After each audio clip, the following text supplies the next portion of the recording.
Hi friends, welcome your favorite YouTube channel Vedantu CCI. আমি আজ তোমাদেরকে পদার্থের অবস্থার পরিবর্তন যে অধ্যায়টা আছে ভৌতবিজ্ঞানের সেই অধ্যায়টা তোমাদেরকে করাবো। তার আগে একটুখানি বলে রাখি এই লেসন সম্পর্কে। এই যে অধ্যায়টা আছে এটা থেকে বিভিন্ন ধরনের কম্পিটিটিভ এক্সাম, বিশেষত আমাদের সেন্ট্রাল গভর্নমেন্টের যে সমস্ত এক্সামগুলো হয় এবং ডিফেন্সের যে সমস্ত এক্সামগুলো হয় সেই সমস্ত এক্সামে এই লেসন থেকে প্রচুর কোশ্চেন আসে। ঠিক আছে, তো সে কথা মাথায় রেখেই আমি আজকে এই লেসনটা তোমাদেরকে বেছে নিয়েছি করানোর জন্য। তো চলো এক এক করে দেখে নেওয়া যাক লেসনটার ডিটেলস। তার আগে একটু বলে রাখি, লেসনটা তোমরা সম্পূর্ণ দেখবে, তাহলে এই লেসন সম্পর্কে কনসেপ্ট ক্লিয়ার হয়ে যাবে। আর যদি কনসেপ্ট ক্লিয়ার হয়ে যায়, এই লেসন থেকে আসা যত ধরনের প্রশ্ন আছে সব প্রশ্নের উত্তর কিন্তু তোমরা করতে পারবে। আর এটার জন্য তোমাদেরকে এক্সট্রা করে বাড়িতে পড়তেও হবে না, এই লেসনটা বা এই ক্লাসটা দেখলেই তোমাদের হয়ে যাবে। তো স্টার্ট করা যাক। প্রথমেই বলি অবস্থার পরিবর্তন। অবস্থার পরিবর্তন কিসের? পদার্থের। তো আমাদেরকে এই পদার্থের অবস্থার পরিবর্তন বুঝতে গেলে আগে পদার্থের অবস্থাগুলো কি কি আছে এবং তার পরিবর্তন কিভাবে হয় সেগুলো আমাদেরকে জানতে হবে। ঠিক আছে, আর এই যে পদার্থ, এই পদার্থটা কি সেটা সম্পর্কে আমাদেরকে কনসেপ্ট নিতে হবে এবং পদার্থ কয় রকমের হয় সেই সম্পর্কেও ধারণা আমাদেরকে নিতে হবে। তো প্রথমেই বলি পদার্থ। পদার্থটা কি? পদার্থ হচ্ছে যা কিছুটা স্থান দখল করে থাকে, যার আয়তন আছে, যাকে স্পর্শ করা যায়, সেটাই আমাদের পদার্থ। যেমন ইট, কাঠ, মোবাইল, এগুলো সবই কি হয়? এগুলো সবই পদার্থ হয়।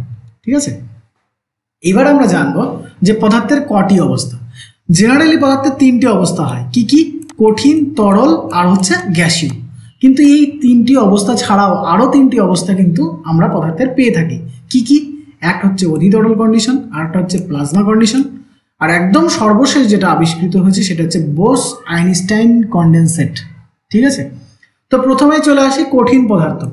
কঠিন পদার্থ বলতে যার ডেনসিটি বেশি এবং যা অনেকটা শক্ত প্রকৃতির হয়। ঠিক আছে, সেটাই হচ্ছে আমাদের কঠিন পদার্থ। এবার বলি এই কঠিন পদার্থকে দুটো ভাগে ভাগ করা যায়। কি কি?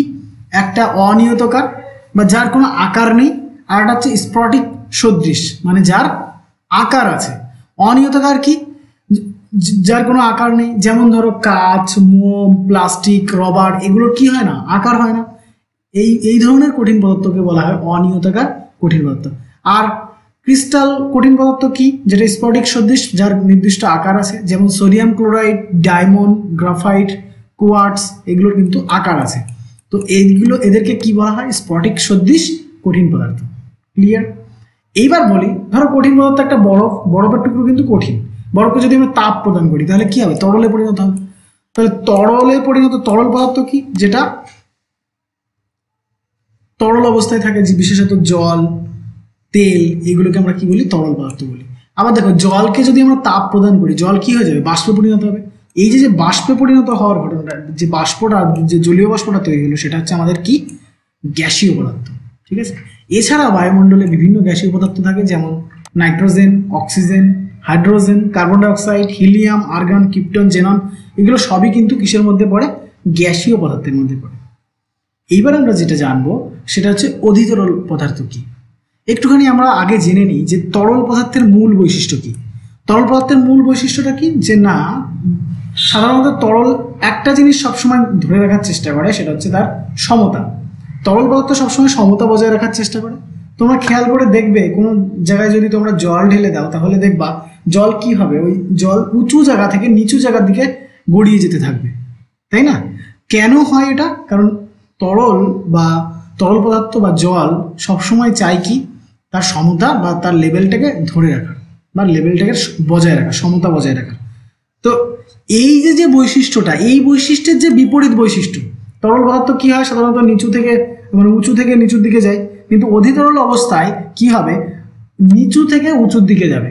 এই যে অবস্থা, এটাকে বলা হয় অধিতরল কন্ডিশন। আর এই অধিতরল কন্ডিশন সাধারণত কি হয়?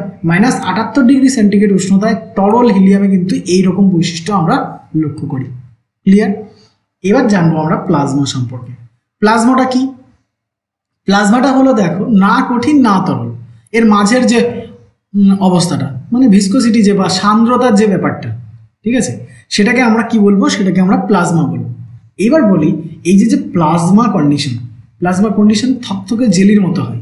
যেমন আমাদের পৃথিবীর কেন্দ্রে লাভা কি অবস্থায় আছে? এরকম সান্দ্র অবস্থায় আছে। আমাদের সূর্যের মধ্যে যে অণু পরমাণুগুলো আছে সেগুলো কিন্তু সব থকথকে জেলির মতো কন্ডিশনে আছে। তাহলে এইবার প্লাজমা কন্ডিশনের কিছু উদাহরণ আমি এখানে দিয়েছি যেগুলো বারবার পরীক্ষায় এসছে, যেমন বিদ্যুৎ চমকানো। এই যে বিদ্যুৎ চমকাচ্ছে, ওর যে অবস্থাটা সেটা কিন্তু একটা প্লাজমা কন্ডিশন। বৈদ্যুতিক স্পার্ক, ফ্লুরোসেন্ট বাতি, নিয়ন বাতি, প্লাজমা টিভি, এগুলো কিন্তু সবই কি হয় আমাদের প্লাজমা কন্ডিশনের বৈশিষ্ট্য। ক্লিয়ার? সর্বশেষ যে আমাদের আবিষ্কৃত কণা সেটা হচ্ছে বোস আইনস্টাইন কন্ডেনসেট। এটাও একটা পদার্থের অবস্থা। তো এটা থেকে বারংবার আমি রিসেন্ট যত পরীক্ষাগুলো হয়েছে ম্যাক্সিমাম পরীক্ষাতে কিন্তু এইটা থেকে কোশ্চেন এসছে, সেজন্য এটা ডিটেলস আমি এখানে দিয়ে দিয়েছি। একটুখানি দেখে নেওয়া যাক। তাহলে প্রথমে বলে রাখি, এই যে বোস আইনস্টাইন কন্ডেনসেট, এই যে কণাটা এটাকে বিইসি নামেও কিন্তু পরিচিত, আর এটাকে পদার্থের পঞ্চম অবস্থা বলা হয়ে থাকে। ক্লিয়ার? একটুখানি বলি, 1928 সালে সাধারণত আইনস্টাইন এবং সত্যেন্দ্রনাথ বসু সর্বপ্রথম আইনস্টাইন কন্ডেনসেট কিন্তু আবিষ্কার করে। এবার একটুখানি বলি, এই যে বিইসি বা বোস্ট আইনস্টাইন কন্ডেনসেট, এটা কিন্তু জেনারেল যে কণাগুলো হয় সাধারণত পদার্থে যেরকম আচরণ হয় সেই কণার মতো কিন্তু আচরণ করে না। ঠিক আছে? আর এই কণাগুলো কিন্তু কঠিন অবস্থা যতটা না ঠান্ডা হয় তার থেকেও বেশি ঠান্ডা হয় কি এই কণা। ঠিক আছে? আর এটা তাপমাত্রা পরম শূন্য তাপমাত্রার কাছাকাছি, কেমন -273.15 কাছাকাছি কিন্তু হয়, আর এটা কিন্তু কোয়ান্টাম লেভেলে থাকে। এবার বলি, এই যে বিইসি কণা বা বোস আইনস্টাইন কন্ডেনসেট কণাটা আছে, এই কণাটা সর্বপ্রথম প্রমাণ করেন 1995 সালে এরিক কর্নেল এবং কার্ল ওয়েনম্যান। ক্লিয়ার? এবং এই কণা আবিষ্কারের জন্য বা এই কণা প্রমাণ করার জন্য কিন্তু তারা নোবেল পুরস্কার পায় 2001 সালে। ক্লিয়ার? এইবার আমরা এক এক করে ডিটেলস এই অধ্যায়ের বিষয়ভিত্তিক যে বিষয়গুলো আছে সেগুলো নিয়ে আলোচনা করব। তো চলে আসি, প্রথমে যেটা আমরা আলোচনা করব সেটা হচ্ছে গলন। গলনটা কি? কোনো একটা পদার্থ, ধরো এই যে বরফটা আমি এখানে দিয়েছি, এটাতে আমি তাপ প্রয়োগ করলাম। তাপ প্রয়োগ করলে কি হবে? এই পদার্থটা আস্তে আস্তে বরফ থেকে জলে পরিণত হতে চাইবে।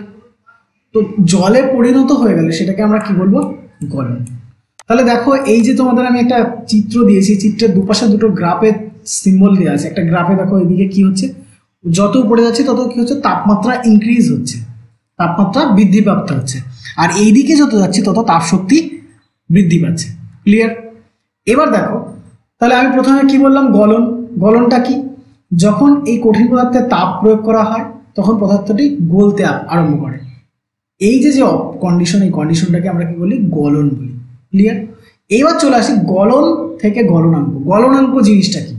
দেখো, আমরা বরফে তাপ প্রয়োগ করছি, তাপ প্রয়োগ করতে করতে বরফটা গলতে আরম্ভ করলো। ঠিক আছে? এইবার এই বরফটা যত সময় না সম্পূর্ণ গলে জলে পরিণত হচ্ছে তত সময় পর্যন্ত, ভালো করে বুঝো, এই যে বরফটা, এই বরফটায় আমি তাপ দিচ্ছি, তাপ দেওয়ার জন্য এই বরফটা যত সময় না জলে পরিণত হচ্ছে তত সময় পর্যন্ত এর তাপমাত্রা কনস্ট্যান্ট থাকে বা স্থির থাকে। এই স্থির থাকার কারণে এই যে স্থির তাপমাত্রাটা, এই স্থির তাপমাত্রাটাকে কি বলা হবে? গলনাঙ্ক। ক্লিয়ার? আমাদের বরফের গলনাঙ্ক কত? 0 ডিগ্রি সেন্টিগ্রেড উষ্ণতা। ঠিক আছে? 0 ডিগ্রি সেন্টিগ্রেড উষ্ণতায় কিন্তু আমাদের বরফ গলতে আরম্ভ করে। একটুখানি বলে রাখি, এই 0 ডিগ্রি উষ্ণতার সাথে সাথে প্রতি গ্রামে 80 ক্যালোরি করে লিন তাপ কিন্তু গ্রহণ করে, এবং তবেই কিন্তু আমাদের বরফ গলতে আরম্ভ করে। তাহলে গলন কি, গলনাঙ্ক কি বোঝা গেল। এইবার আমরা জানবো স্ফুটন কি এবং স্ফুটনাঙ্ক কি। স্ফুটন কি একটুখানি বলি, এই যে গলনাঙ্ক, এর জন্য আমি একটা চার্ট তোমাদেরকে দিয়ে দেব পরবর্তীতে।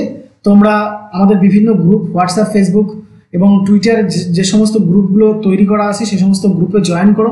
এই গলনাঙ্কের যে চার্টটা আছে, কোন পদার্থের গলনাঙ্ক কত, সেই চার্টটা কিন্তু তোমরা সেখান থেকে পেয়ে যাবে। তোমরা সেখান থেকে কালেক্ট করে নিও।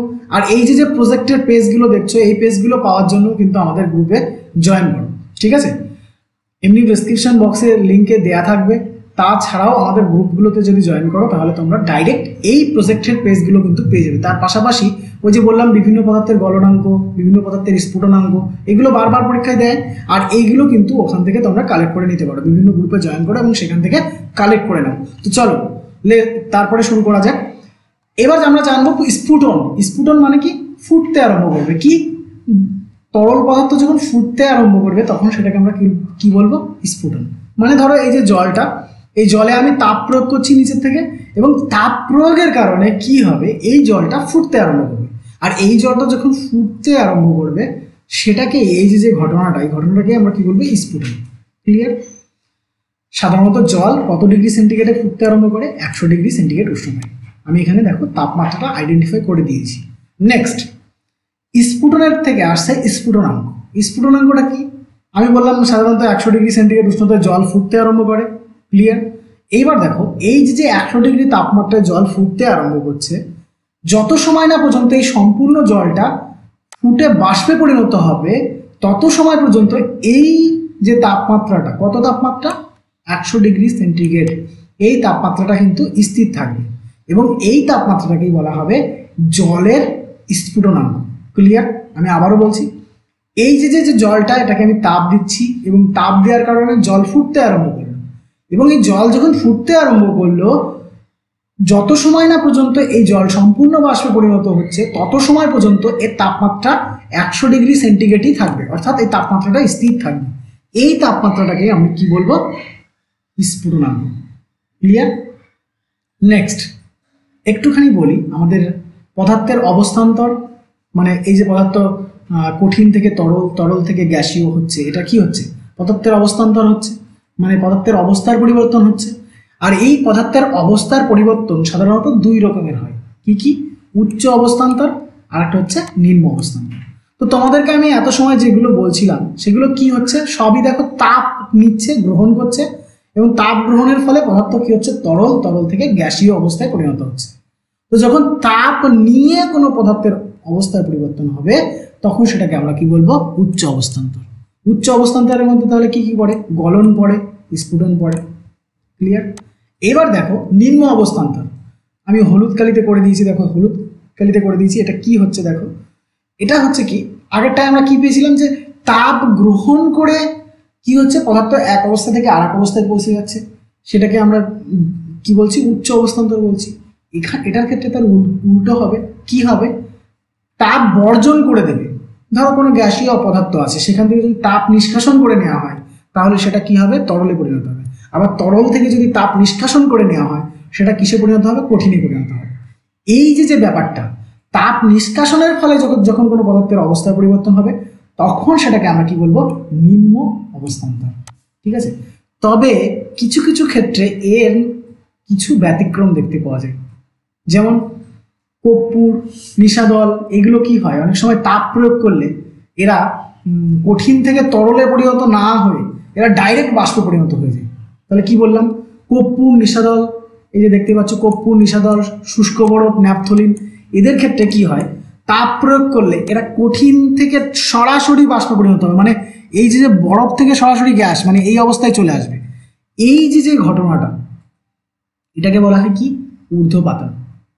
আর এই ঊর্ধ্বপাতন কাদের হয়? কর্পূরের হয়, নিশাদলের হয়, আয়োডিনের হয়, শুষ্ক বরফ হয়। শুষ্ক বরফ বলতে কঠিন কার্বন ডাইঅক্সাইড। ঠিক আছে? ন্যাপথলিনের হয়। তো এটাকে বলবো আমরা কি? ঊর্ধ্বপাতন অবস্থা। এবার আমরা এক এক করে ঘনীভবন এবং কঠিনীভবন সম্পর্কে একটু জেনে নিই। তাহলে ঘনীভবন কি? আমি একটু আগেই বলে দিলাম যে এই যে গ্যাসীয় পদার্থটা দেখছো, এই গ্যাসীয় পদার্থ কি করবে? তাপ ছেড়ে দেবে বা তাপ নিষ্কাশন করবে। তাপ ছেড়ে দেওয়ার ফলে কি হবে? এই গ্যাসীয় অবস্থাটা তরল অবস্থায় চলে আসবে। ঠিক আছে? এই যে গ্যাসীয় অবস্থা থেকে তরল অবস্থায় চলে আসলো, এটাকেই আমরা কি বলবো? ঘনীভবন। ক্লিয়ার? এবার দেখো, ঘনীভবনের পরে আসছি কঠিনীভবন। এটা কি হলো? গ্যাসের থেকে তরলে পরিণত হলো। এবার দেখো, এই যে তরলটা আছে, এই তরল পদার্থ থেকে যদি আবার তাপ বের করে নিই, দেখো এই যে হলুদ কালিতে আমি দেখিয়ে দিয়েছি, তাপ এদিকে কমে যাচ্ছে তাপ শক্তি। তো তাপ শক্তি যদি আমি আবারও বের করে নিই, তাহলে কি হবে? একটা নির্দিষ্ট সময় পর, সাধারণত 0 ডিগ্রি সেন্টিগ্রেড উষ্ণতায় যখন পৌঁছে যাবে, তখন এই তরল অর্থাৎ জল কি হবে? বরফে পরিণত হয়ে যাবে। এই যে পদ্ধতিটা, এটাকে আমরা কি বলবো? কঠিনীভবন। ক্লিয়ার?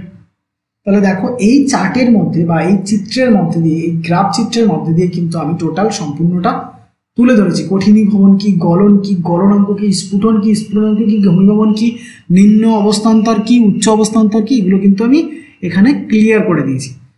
এবার একটুখানি বলি, আমি আবারও বলছি যে বিভিন্ন গ্রুপগুলোতে তোমরা জয়েন করো, সেখানে গলনাঙ্কের উপর যে চার্টটা পাওয়া যায়, মানে গলনাঙ্কের উপর যে কোশ্চেনগুলো জেনারেলি আসে, যে লোহার গলনাঙ্ক কত, স্টিলের গলনাঙ্ক কত, বিসমাথের গলনাঙ্ক কত, জলের গলনাঙ্ক কত, সরি বরফের গলনাঙ্ক কত, এই যে বিষয়গুলো এইগুলো সেই চার্ট কিন্তু তোমরা গ্রুপে জয়েন করলে পেয়ে যাবে। চলো নেক্সট তাহলে এগোনো যাক সামনের দিকে। তাহলে আমরা একটু আগে পেয়েছিলাম যে পদার্থ দুই রকমের হয়, ঠিক আছে। তো কঠিন পদার্থ সাধারণত দুই রকমের হয়, কি কি, একটা হচ্ছে অনিয়তকার আর একটা হচ্ছে স্ফটিককার, মানে একটার আকার আছে আর একটা আকার নেই। তো দেখো এই যে এত সময় ধরে গলনাঙ্ক বলছিলাম, অনিয়তকার পদার্থের ক্ষেত্রে কিন্তু নির্দিষ্ট কোনো গলনাঙ্ক নেই, ঠিক আছে। তাহলে কোন পদার্থের ক্ষেত্রে নির্দিষ্ট গলনাঙ্ক নেই, এটা বারবার পরীক্ষায় আসে এবং এখানে অপশন দিয়ে দেয়, সেই অপশনের মধ্যে থেকে আমাকে চুজ করতে পারে যে নিচের কোন পদার্থের মধ্যে নির্দিষ্ট কোনো গলনাঙ্ক হয় না। তো আমি এখানে উত্তর করে দিয়েছি, দেখো মাখন, মোম, পিচ, চর্বি, কাঁচ, এগুলোর কোনো আকার নেই, সেই জন্য কি হয় না, এর নির্দিষ্ট কোনো গলনাঙ্ক হয় না, ঠিক আছে। আচ্ছা এইবার আমরা জানবো এই যে গলনাঙ্ক যে প্রসেসটা, এই গলনাঙ্কের উপর চাপের প্রভাব, এই যে গলনাঙ্কটা হচ্ছে এটা চাপ প্রয়োগ করলে কি হবে, কখনো বেশি চাপ প্রয়োগ করলে আয়তনে বাড়ে এরকম পদার্থ আছে। অর্থাৎ আমি ফাইনালি যেটা বোঝাতে চাইছি, এই গলনাঙ্ক নির্ভর করবে কিসের উপর, সাধারণত তাপের উপর এবং চাপের উপর নির্ভর করে। তো চাপ প্রয়োগ করলে গলনাঙ্কের উপর কি কি প্রভাব বিস্তার করে সেইগুলো আমরা এবার জেনে নেব। তো দেখো প্রথমে কঠিন থেকে তরলে পরিণত হচ্ছে, কঠিন থেকে তরলে পরিণত হতে গেলে আয়তনে বাড়ে এমন সব পদার্থগুলো কি কি আছে দেখো আমি দিয়ে দিয়েছি, মোম, সোনা, রূপা, তামা, এইগুলো কি হয় কঠিন থেকে যখন তরলে পরিণত হচ্ছে তখন এরা আয়তনে আস্তে আস্তে বেড়ে যায়। যখন আয়তনে বেড়ে যায় সেক্ষেত্রে চাপ কি প্রভাব বিস্তার করে, দেখো সেক্ষেত্রে যদি আমি চাপ দিই, চাপ যত বৃদ্ধি করব তত কি হবে, গলনাঙ্ক বেড়ে যাবে। ক্লিয়ার? আমি আবারও বলছি, কঠিন থেকে তরলে পরিণত হওয়ার সময় যদি আয়তনে বাড়ে তাহলে কি হবে, তাতে আমি চাপ বৃদ্ধি করলে গলনাঙ্ক বৃদ্ধি পাবে, ঠিক আছে। দ্বিতীয়টা কি দেখো, কঠিন থেকে তরলে পরিণত হওয়ার সময় আয়তন যদি কমে যায়, এর আগেরটা ছিল যদি আয়তন বেড়ে যায় তাহলে কি হবে, চাপ বৃদ্ধি করলে গলনাঙ্ক বৃদ্ধি পাবে। এবারটা কি পেলাম, কঠিন থেকে তরলে পরিণত হওয়ার সময় যদি আয়তন কমে যায় সেক্ষেত্রে কি হবে, সেক্ষেত্রে যদি আমি চাপ বৃদ্ধি করি তাহলে গলনাঙ্ক কমে যাবে। আবার বলছি, কঠিন থেকে তরলে পরিণত হওয়ার সময় যদি আমরা চাপ বৃদ্ধি করি তাহলে কি হবে, গলনাঙ্ক বেড়ে যাবে, যদি কিনা কঠিন থেকে তরলে পরিণত হওয়ার সময় কি হয়, পদার্থের আয়তনে বেড়ে যায়। আমি আবারও বলছি, দেখো এই যে কঠিন পদার্থ বরফটা দেখছো, এটা যখন আমি তরলে পরিণত হচ্ছে, যদি এটার আয়তন বেড়ে যায় তাহলে কি হবে, যদি চাপ বৃদ্ধি করি তাহলে এটার গলনাঙ্কও বৃদ্ধি পাবে। আর যদি এই কঠিন থেকে তরলে পরিণত হওয়ার সময় তরলের আয়তনটা কি হয়ে গেল, কমে গেল, যদি কমে যায় তাহলে যত চাপ বৃদ্ধি করবো তত এর গলনাঙ্ক কি হয়ে যাবে, কমে যাবে। ক্লিয়ার? নেক্সট এবারে আমি দেখে নিই কঠিন থেকে তরলে পরিণত হওয়ার জন্য কি কি পদার্থ আছে, মোম, সোনা, রূপা, তামা, ঠিক আছে। আর এখানে একটা উদাহরণ দেওয়া আছে, দেখো দ্বিগুণ বায়ুমণ্ডলীয় চাপে মোমের গলনাঙ্ক কত বেড়ে যায়, 0.04 ডিগ্রি সেন্টিগ্রেড কিন্তু বেড়ে যায়, এটাও বিভিন্ন পরীক্ষায় দেয়। নেক্সট, আর কঠিন থেকে তরলে পরিণত হওয়ার সময় আয়তন কমে যায় কোন সমস্ত পদার্থের, বিসমাথ, বরফ, ঢালাই লোহা, পিতল, এইগুলোর ক্ষেত্রে। দেখো এখানে একটা এক্সাম্পল খুব বারবার পরীক্ষায় দেয়, এক বায়ুমণ্ডল চাপ বৃদ্ধিতে বরফের গলনাঙ্ক বৃদ্ধি কমে যায় কত, 0.0073 ডিগ্রি সেন্টিগ্রেড কিন্তু কমে যায়। ক্লিয়ার? তাহলে এই গেল আমাদের গলনাঙ্কের উপর চাপের প্রভাব। তাহলে কঠিন পদার্থ থেকে তরলে পরিণত হলে আয়তনে বাড়লে কি হবে, চাপ বৃদ্ধি করলে গলনাঙ্ক বৃদ্ধি পাবে। কঠিন থেকে তরলে পরিণত হওয়ার সময় আয়তন যদি কমে যায়, আয়তন কমে গেলে চাপ বৃদ্ধি করলেও কি হবে, গলনাঙ্ক কমে যাবে। নেক্সট এইবার আমরা জানবো হিমমিশ্রণ। হিমমিশ্রণটা কি, সাধারণত কি হয়, দুটো পদার্থকে একসাথে মেশালে যদি সেই পদার্থের তাপমাত্রা অনেক গুণ কমে যায় তখন সেটাকে আমরা কি বলি, হিমমিশ্রণ বলি। তাহলে কি বললাম, যে দুটো পদার্থকে মেশাবো, মেশানোর পরে তার তাপমাত্রা যা ছিল তার থেকে অনেক কমে যাবে, সেটাকে আমরা কি বলবো, হিমমিশ্রণ। যেমন দেখো এখানে একটা দেয়া আছে, 3 ভাগ বরফের সাথে 1 ভাগ লবণ যদি আমি মেশাই তার তাপমাত্রা গিয়ে পৌঁছায় -23 ডিগ্রি সেন্টিগ্রেড। ক্লিয়ার? তাহলে কি তাপমাত্রা, বরফের তাপমাত্রা কত ছিল, 0 ডিগ্রি সেন্টিগ্রেড, আর লবণের তাপমাত্রা ঘরের তাপমাত্রা সমান, কিন্তু যদি এই দুটোকে একসাথে মেশাই তাহলে তাপমাত্রা কত গিয়ে পৌঁছায়, -23 ডিগ্রি সেন্টিগ্রেডে। ক্লিয়ার? এবার দেখো 3 ভাগ ক্যালসিয়াম ক্লোরাইডের সঙ্গে 1 ভাগ যদি বরফ মেশাই তাপমাত্রা গিয়ে পৌঁছাবে -50 ডিগ্রি সেন্টিগ্রেড, আরও কমে যাচ্ছে তাপ। আবার দেখো 4 ভাগ কঠিন কার্বন ডাই অক্সাইডের সাথে 1 ভাগ ইথার যদি আমি যুক্ত করি তাহলে কি হবে, তাহলে তাপমাত্রা -78 ডিগ্রি সেন্টিগ্রেডে পৌঁছে যাবে। এইগুলো ছিল হিমমিশ্রণ। এইবার চলে আসি, এই হিমমিশ্রণ আমাদের কি কি কাজে ব্যবহৃত হয়। দেখো, মাছ মাংস সংরক্ষণের জন্য, তারপর কুলফি, বরফ, আইসক্রিম এইগুলো বানানোর জন্য কিসের প্রয়োজন হয়, আমাদের কিন্তু এই হিমমিশ্রণের প্রয়োজন হয়। তাছাড়া ফাস্ট ফুড এবং রসায়নাগারে কিন্তু আমাদের এই হিমমিশ্রণের আছে। ঠিক আছে, এবার আমরা যেটা জানবো সেটা হচ্ছে ইউটেকটিক উষ্ণতা, আর একটা হচ্ছে সংকট উষ্ণতা। প্রথমেই বলি ইউটেকটিক উষ্ণতাটা কি। সাধারণত কি হয়, লবণ জলের সঙ্গে মিশে যায়, তাহলে একটা হচ্ছে দ্রাব্য আর একটা হচ্ছে দ্রাবক, লবণ আর জল। ঠিক আছে, এবার দেখো এই লবণ জল তাপমাত্রা কমাতে কমাতে এমন একটা কন্ডিশনে নিয়ে যাওয়া হলো, দেখা গেল কি দুটোই একসাথে জমে গেল, মানে জল আর লবণ একসাথে জমে গেল বা কঠিনে পরিণত হয়ে গেল। বাংলায়, একদম শুদ্ধ বাংলায় যদি আমি বলি, দ্রাব্য এবং দ্রাবক যদি একসঙ্গে কঠিনে পরিণত হয় তখন সেটাকে আমরা কি বলবো, সেই তাপমাত্রাটাকে আমরা বলবো ইউটেকটিক উষ্ণতা। যেমন দেখো, জেনারেলি যেটা হয়, লবণ এবং জলের ক্ষেত্রে কি হয়, যদি আমরা তাপ কমাতে থাকি তাহলে জলটা আস্তে আস্তে কঠিনে পরিণত হবে, লবণটা আলাদা হয়ে যাবে। কিন্তু যদি -23 ডিগ্রি সেন্টিগ্রেডে পৌঁছে যায় তাহলে কি হবে, ওই লবণ এবং জল দুটো একসাথেই কি হয়ে যাবে, কঠিনে পরিণত হয়ে যাবে। তাই এই তাপমাত্রাটাকে আমরা কি বলবো, ইউটেকটিক উষ্ণতা। এবার চলে আসি আমরা সংকট উষ্ণতাটা কি। দেখো, যে তাপমাত্রার উপরে গ্যাস থাকলে কি হবে, সেটাকে আমরা যতই চাপ প্রয়োগ করি না কেন, গ্যাসটি তরলে আর রূপান্তর হবে না। তাহলে কি বললাম, যে তাপমাত্রার উপরে গ্যাস থাকলে সেই গ্যাসকে আমরা যতই চাপ প্রয়োগ করি না কেন, সেই গ্যাস কিসে পরিণত হবে না, তরলে পরিণত হবে না। সেই তাপমাত্রাটাকে আমরা কি বলবো, সংকট উষ্ণতা। ক্লিয়ার? এবার বলি কার্বন ডাই অক্সাইডের সংকট উষ্ণতা কত, 31.1 ডিগ্রি সেন্টিগ্রেড। ঠিক আছে, এইবার আমরা জানবো যেটা, সেটা হচ্ছে পুনঃশীলী ভবন, প্রেসার কুকার এবং লিনতাপ। তাহলেই আমাদের এই লেসনটা কমপ্লিট হয়ে যাবে। তো প্রথমেই বলি পুনঃশীলী ভবন। পুনঃশীলী ভবনটা আসলে কিছুই না, বরফের উপর বা আমাদের এই যে গলনাঙ্কের উপর যে চাপের প্রভাব, সেটার পরীক্ষা করতে গিয়ে আমাদের গ্রেট সায়েন্টিস্ট বটমলি এই পরীক্ষাটা করেছিল।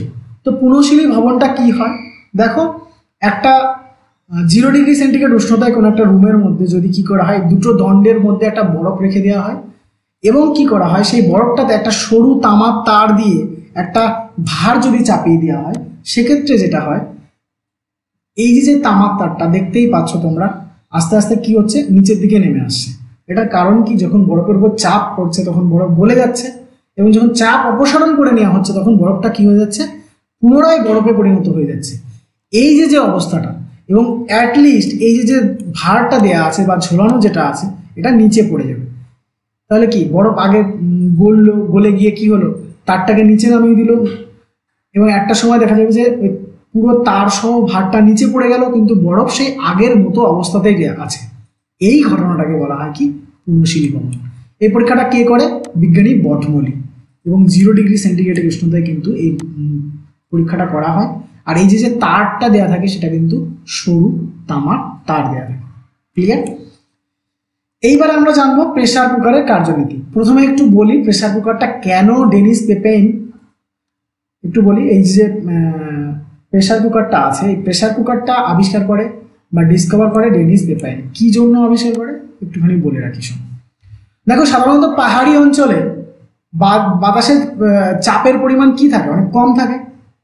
বায়ুর চাপ কম থাকার দরুন সেখানে কি হয়, কম তাপমাত্রাতেই জল ফুটতে আরম্ভ করে।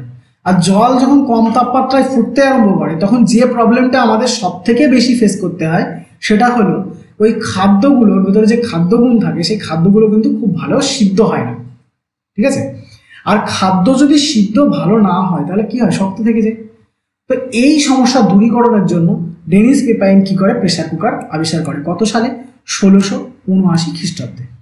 একটুখানি প্রেসার কুকার সম্পর্কে ডিটেলস জেনে নেব। এর ভেতরে কি হয়, বায়ুমণ্ডলীয় চাপ প্রায় 2 বায়ুমণ্ডলীয় চাপের সমান হয়ে যায়। তাহলে বায়ুর প্রেসার বেড়ে যাচ্ছে এখানে। আর প্রেশার বেড়ে যাওয়ার জন্য এখানে কি হয়, গলনাঙ্ক, এর ভেতরকার যে পদার্থের গলনাঙ্ক সেটা কি হয়, অনেক বেড়ে যায়, এবং এর ভেতরের তাপমাত্রা কত গিয়ে পৌঁছায়, 120 ডিগ্রি সেন্টিগ্রেডে গিয়ে পৌঁছায়। এই প্রেশার কুকার যন্ত্রটাকে যদি আমরা ভালোভাবে দেখি, দেখো এই যে কালো কালারের যেগুলো দেখতে পাচ্ছ, এই তিনটে কালো কালারের, এই তিনটেকে কিন্তু হ্যান্ডেল বলে। এটা কভার হ্যান্ডেল, মানে এই যে উপরে যে কভারটা বা ঢাকনিটা আছে সেটার হ্যান্ডেল, এটা বেস হ্যান্ডেল, আর এই পাশে দেখো ক্লিপ লাগানোর জন্য বা ধরার জন্য যে অ্যাডিশনাল একটা হ্যান্ডেল লাগানো থাকে, ঠিক আছে। আর একদম উপরে যেটা দেখতে পাচ্ছ এটাকে বলা হয় রেগুলেটর। এর ভেতরে যদি বায়ুর চাপ অনেক বেশি হয়ে যায় তখন ওই রেগুলেটরটা উপরে উঠে ভেতর থেকে বায়ু কিছুটা বের করে দেয়, তো এটাকে বলা হয় রেগুলেটর। আর এই যে ভালভটা যদি কোনো কারণে অনেক স্টিম কন্ডিশন তৈরি হয়ে যায়, ভেতরে বাষ্প অনেক বেশি হয়ে যায়, তো তখন এই প্রেসার কুকারকে ফেটে যাওয়ার হাতের থেকে রক্ষা করে এই সেফটি ভালভ, ঠিক আছে।